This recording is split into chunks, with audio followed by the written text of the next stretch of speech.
আজকে রাজনীতি যারা করছি আমরা অত্যন্ত ছোট বোধ করি তার কাছে, কারণ তিনি কখনো কম্প্রোমাইজ করেননি।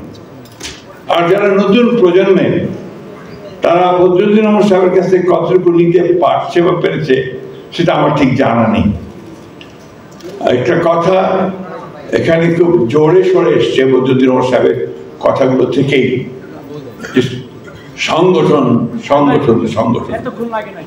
আমার মনে হয় ব্যক্তিগত ধারণা থেকে বিপ্লব তখনই সফল হয় যখন সংগঠন থাকে। আজকে এই যে একটা হতাশা এসছে, এই হতাশার মূল কারণটা হচ্ছে যে সংগঠনের অভাব।